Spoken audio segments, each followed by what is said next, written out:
आप देख रहे हैं reporter Lavkush Rawat YouTube channel. कल दिनांक 13 मई 2023 को राजकीय कन्या वरिष्ठ माध्यमिक विद्यालय बहीन की करीब 150 छात्राओं ने निकटतम पुरातत्व स्थल प्राचीन कसेरुआ खेड़ा मंदिर गांव मानपुर की फील्ड विजिट की।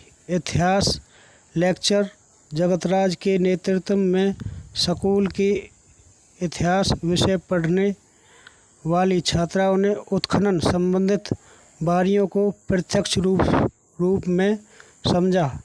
स्कूल के इस दल में 10वीं 12वीं की छात्राओं के अलावा अंजना मैम, इतिहास प्रवक्ता सरजीत सिंह और एसएस मास्टर अजय कुमार थे।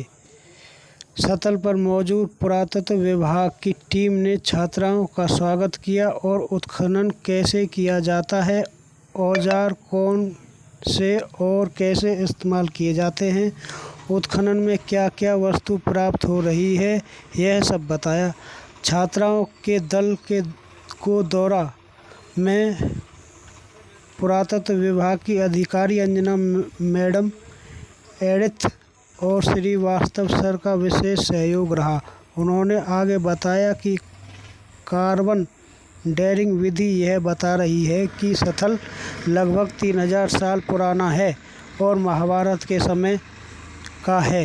छात्राओं के साथ गए अभिभावक जिला प्रधान जवाहर सिंह रावत गांव पहाड़ी ने छात्राओं को स्थल से संबंधित किंवदंतियां बताई। छात्राओं ने इस दौरे को यादगार बताया और कहा कि स्थानों के अवलोकन से हमें प्राचीन संस्कृति का पता चला और हमें गर्व है कि हमारे पूर्वज 3-4 हजार साल पहले भी पक्के मकान में रहते थे। आइए और ज़्यादा जानकारी देंगे आपको इतिहास लेक्चर जगतराज गांव वहीं से और जिला प्रधान जवाहर सिंह रावत गांव पहाड़ी से। आइए देखते हैं वे सुनते हैं। मैं जगतराज और मैं government girl senior secondary school बहीन में एज ए हिस्ट्री लेक्चरर कार्यरत हूँ। और हम कई महीने से सोच रहे थे कि हम इस जगह पर आएँ और हमारे जो स्टूडेंट हैं कौन सी जगह पे आए? ये जो मानपुर के साथ है हमारा कसेरुआ खेड़ा बोलते हैं इसे।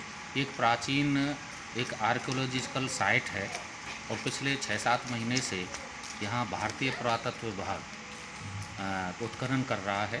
और हमने कई बार क्लासरूम में बच्चियों को बताया था अपने स्टूडेंट को कि एक बार आपको ज़रूर उस साइट की विज़िट कराएंगे। और उसी सिलसिले में आज हम यहाँ आए हैं। और हमारा मकसद यहाँ आने का ये है कि हम जब इतिहास पढ़ाते हैं, विशेषकर प्राचीन इतिहास, तो वहाँ पर बहुत सारी ऐसी चीज़ें आती हैं कि भाई पुराने टाइम का इतिहास कैसे निर्माण किया जाता है। तो बच्चियों को क्लासरूम में समझने में बड़ी दिक्कत हुआ करती थी। तो हमने सोचा कि क्यों ना बच्चियों को फील्ड विजिट के माध्यम से प्रत्यक्ष रूप में ये समझाया जाए, दिखाया जाए कि किस तरह पुरानी संस्कृतियों के विषय में अध्ययन और इतिहास निर्माण किया जाता है। और उसी सिलसिले में आज मेरे साथी सर्वजीत जी, हिस्ट्री की एक और मैम हैं अंजना मैम जी, और लगभग 150 छात्राओं के साथ यहाँ पर आए हैं, जिसमें 10वीं और 12वीं की छात्राएं हैं। और आज हमारे जो अधिकारी हैं यहाँ पर पुरातत्व विभाग के, मैम एडिथ जी हैं, भाई साहब सुनील कुमार जी हैं और 3-4 और अधिकारी यहाँ पुरातत्व विभाग के हमें मिले। और उत्खनन हमने प्रत्यक्ष हमारी बच्चियों ने हमने देखा और उन अधिकारियों ने हमारी बच्चियों को हर चीज़ बड़ी बारीकी से समझाई गई। उत्खनन कैसे होता है, उसके औजार कौन कौन से, टूल्स कौन सा इस्तेमाल किया जाता है, साथ ही साथ जो खुदाई में यहाँ उत्खनन में चीज़ें निकली हैं वो भी दिखाई गई। और साइट को कैसे नापा जाता है, कैसे उसकी उत्खनन में शुरुआत की जाती है, इसमें कितनी परतें निकली हैं। हम तो ये जानते थे कि एक बार में ही होगा, लेकिन उन्होंने बताया कि ये जो खेड़ा है ये 3-4 बार उजड़ा और बसा। उसकी वजह जब उन्होंने बताई कि मिट्टी की जो परतें हैं वो अलग अलग हैं, इसका मतलब कि ये 3-4 बार उजड़ा है, 3-4 बार बसा है। और इन पुरातत्व विभाग के जो अधिकारी हैं उन्होंने बताया जब हमने इसका समय पूछा कि ये कौन से समय आबाद रहा होगा, तो उन्होंने बताया कि ये लगभग आज से 2,500-3 हज़ार साल पहले ये जो गांव है, आबादी खेड़ा है, ये विकसित था और लोग यहाँ रहते थे। खुदाई में बहुत सारी चीज़ें मिल रही हैं, उनसे ये अनुमान लगा रहे हैं कि ये चित्रित धूसर भांड, मृत भांड वाली जो सभ्यता है उसके लोग हैं, और इसे हम रख सकते हैं महाभारत काल के आसपास जो समय है। अगर हम धार्मिक दृष्टि से या महाकाव्य दृष्टि से देखें तो ये जो टाइम ये बता रहे हैं ये बैठता है महाभारत काल के टाइम का है। और उसके बाद 3 बार ये उजड़ा है, लगभग 1500 साल तक यहाँ पर आबादी विकसित रही। बीच बीच में 3 बार यहाँ उजड़े हैं, उसके बाद फिर लोग बसे हैं। बहुत सारी अब कब्रिस्तान भी इनका निकला है, उसमें कंकाल दिखा रहे थे ये। उस कब्रिस्तान में हमें दिखा रहे थे कि ये मृत्यु के बाद के जीवन में भी विश्वास करते थे, क्योंकि जो व्यक्ति मरा था उसके दैनिक उपयोग की वस्तुएं उसके साथ उसके कब्र में थी। और बहुत सारी चीज़ें इन्होंने हमें दिखाई। मिट्टी के खिलौने निकल रहे हैं, पकी मिट्टी, चौड़ी चौड़ी टाइलें निकल रही हैं, पक्के मकान थे, चौड़ी चौड़ी दीवारें हैं। ये कुल मिलाकर हम आज जो हमने यहाँ विज़िट की, हमारी बच्चियों ने, हमारे स्टूडेंट्स ने, हम पूरी तरह संतुष्ट हैं। और बच्चियों को ये कॉन्सेप्ट बिल्कुल क्लियर हो गया कि पुराने टाइम्स में इतिहासकार पुराने टाइम का इतिहास कैसे बनाते हैं, उनकी संस्कृति, उनका खान पान क्या था, उनका रहन सहन कैसा था, उनके मकान कैसे थे, उनके रीति रिवाज कैसे रहे होंगे। कुछ धार्मिक चिन्ह भी यहाँ पर हमें मिल रहे हैं, देखने को हमें मिले हैं। कई साइटें यहाँ पर हैं, 6-7 साइटें इन्होंने यहाँ पर पुरातत्व विभाग ने खोल रखी हैं, खुदाई चल रही है, उत्खनन चल रहा है। तो बच्चियों की समझ में क्लासरूम में ये बात नहीं आ रही थी कि खुदाई और उत्खनन में अंतर क्या है। खुदाई तो बड़े बड़े औजारों से की जाती है, लेकिन उत्खनन बहुत छोटे छोटे बारीक बुर्श टाइप के, बहुत छोटी छोटी छेनियों की सहायता से की जाती है। आज हमारी बच्चियों ने प्रत्यक्ष रूप से यहाँ आकर देखा, तो मैं सबसे ज़्यादा तो पुरातत्व विभाग का आभारी हूँ।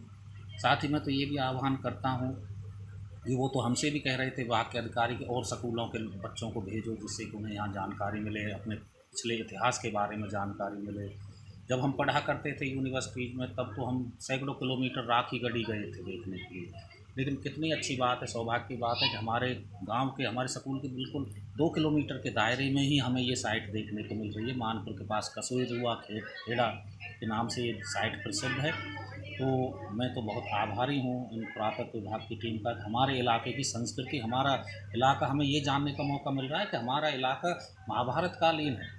ये हमारे बच्चों के लिए, हमारे लिए, हमारे क्षेत्र के लिए बड़े गर्व की बात है कि हम ये मान के चल रहे थे कि हमारा 500-700 साल का इतिहास है, लेकिन आज हमें पता चल रहा है कि हमारा 4-5 हज़ार साल का इतिहास है। सिंधु घाटी सभ्यता के समकालीन कुछ इसमें चीज़ें भी मिल रही हैं, लेकिन ये माना जा रहा है कार्बन डेटिंग से, और जो ये पुरातत्व विभाग के अधिकारी बता रहे कि लैब में जो बातें आ रही हैं, उससे ऐसा लग रहा है कि ये उत्तर सिंधु घाटी सभ्यता है, यानी उसके बाद की सभ्यता है।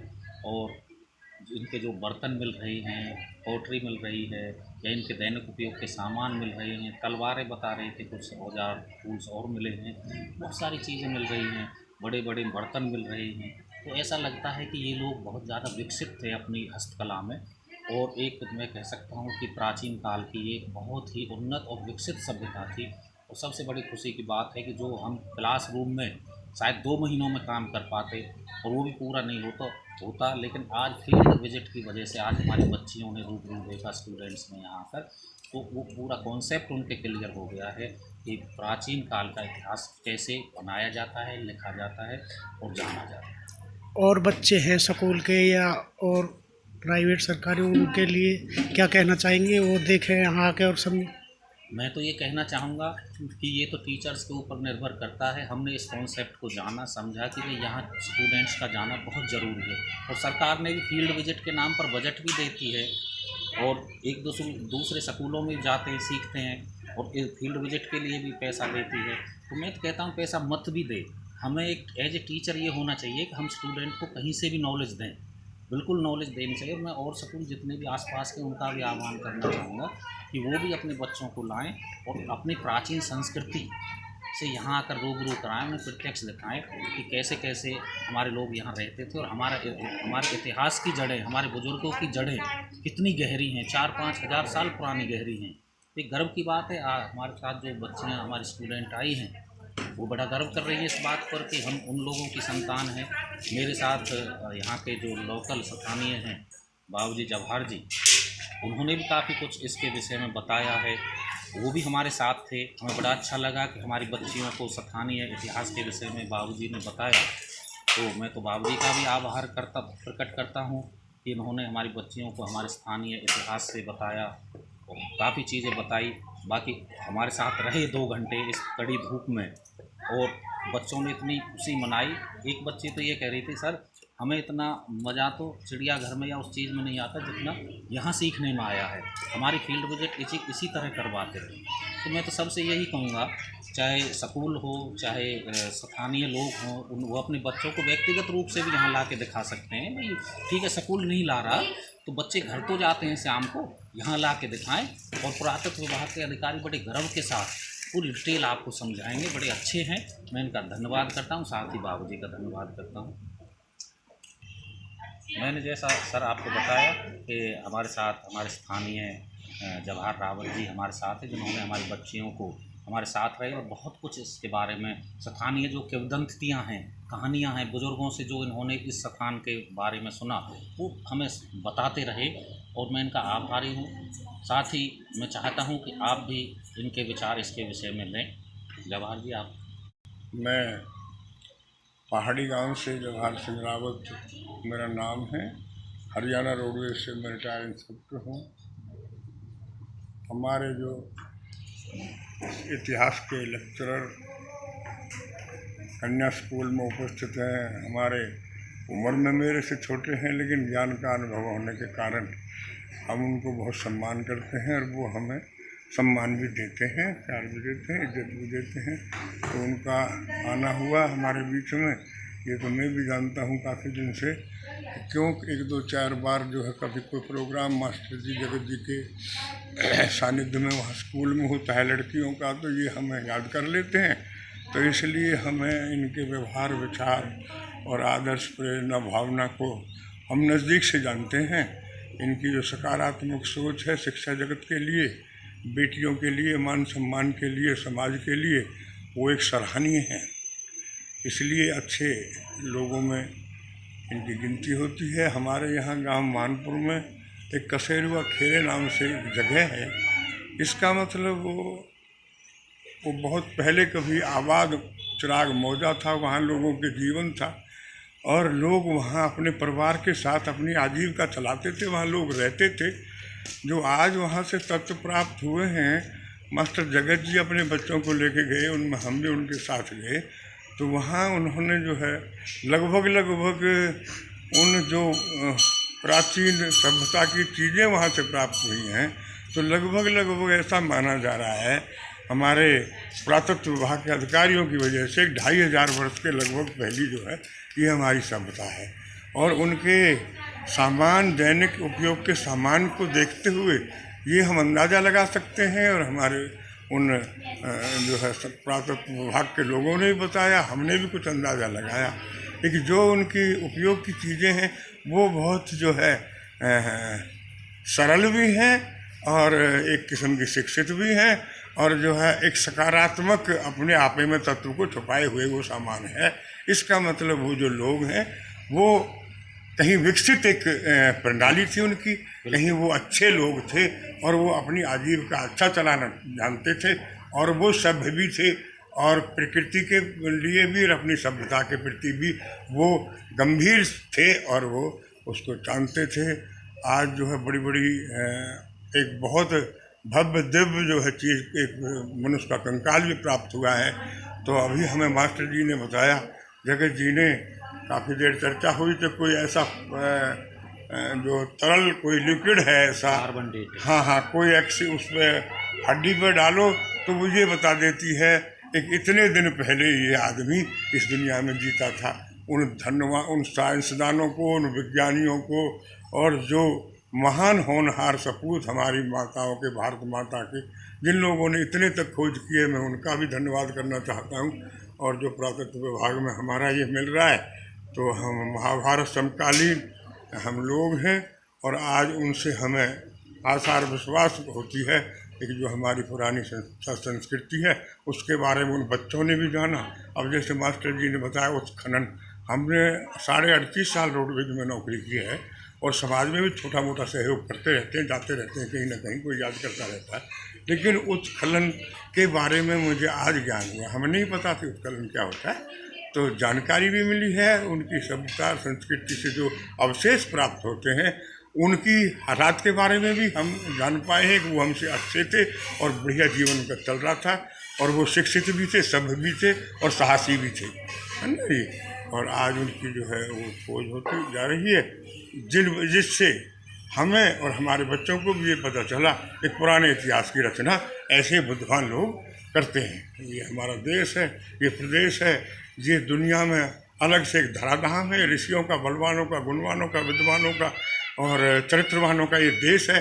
तो इसलिए ये एक अलग धरती है, ये पूज्य, दिव्य और स्मरणीय धरती है हिंदुस्तान की। इसमें बड़े बड़े जो है विद्वान और बड़े बड़े पढ़े लिखे लोग हैं और समाज के कल्याण के लिए लोगों ने अपनी शहादत दी है। यहाँ मरने वालों की संख्या और समाज को एक दिशा देने वालों की, जो कुर्बानी करने वालों की संख्या, देश की आज़ादी के लिए, संख्या, देश की मान सम्मान के लिए हमारे यहाँ वीर सपूतों ने सब कुछ दिया है। उनका भी हम चरणों में उनके नमन करते हैं, पुष्पांजलि अर्पित करते हैं। और मास्टर जी को मैं अपनी तरफ से बड़ा होने के नाते साधुवाद देता हूँ कि जो उन्होंने आके हमें इस बारे में ज्ञान कराया, चर्चा कराई, इसलिए मेरी तरफ से उनका भी बहुत बहुत धन्यवाद। और आप आगे ऐसे काम करते रहेंगे, जैसे हमसे बन पाएगा आपका सहयोग करेंगे। बहुत बहुत धन्यवाद। हाँ, एक चीज़ और कहना चाह रहा था। आप जैसे कह रहे थे, बता रहे थे कि भाई यहाँ ऐसे ये कसेरुआ खेरा एक जगह नहीं है, यहाँ पर 13-14 ऐसे टीले या खेड़े हैं। अगर उनका उत्खनन किया जाए, मेरी पुरातत्व विभाग से बात हो रही थी, वो कह रहे थे हमने उनको चिन्हित कर लिया है, इसके बाद उनकी भी खुदाई होगी। और हमें गर्व है, बाबूजी बिल्कुल ठीक कह रहे थे, हमारा देश महान है। क्यों कि ये लोग, हमारे लोग उस समय नगरों में या पक्के मकानों में रहते थे, सभ्य जीवन व्यतीत करते थे, जिस समय यूरोप के लोग जंगलों में खाल और पेड़ों की छाल ओढ़ कर रहते थे। आज बेशक वो विकसित हों, लेकिन हमें इस चीज़ पर गर्व है कि हमारे बुजुर्ग नगरों में रहते थे, पक्के मकानों में रहते थे, जीवन शैली उनकी उन्नत थी। तो हमें इस चीज़ का गर्व है और विशेष रूप से इस बात की और भी ज़्यादा खुशी है कि हमारे स्थानीय लोग भी उन्हीं के साथ कदम से कदम मिलाकर चल रहे थे। तो बाबूजी का धन्यवाद कि वो मेरे बच्चों के साथ आए। ये और क्योंकि इनको हम इसलिए लाते हैं, बुजुर्ग आदमी हैं, इनके गांव से भी बच्चियां हमारे स्कूल में पढ़ती हैं, तो एक आध बुजुर्ग भी चाहिए जो स्थानीय कहानियां इन्होंने बहुत सारी बताई इस खेड़े के विषय में, तो बच्चियों का बहुत ज़्यादा ज्ञान वर्धन हुआ। और साथ ही भाई आप प्रेस वालों का बड़ा धन्यवाद है कि उन्होंने एक अच्छे प्रचार के लिए हमारा सहयोग किया कि आगे चलकर और भी स्कूल इस क्षेत्र के या इस साइट को देखने आएंगे। मैं दोबारा से बाबू जवाहर जी का धन्यवादी हूँ कि वो आए और हमें एक बहुत बड़ी सुरक्षा महसूस हुई, क्योंकि 2-2.5 घंटे हम यहाँ रहे तो परेशानी तो रहती है जब लड़कियाँ साथ रहती हैं। बुजुर्ग हैं तो हमें सहयोग देते रहें। धन्यवाद।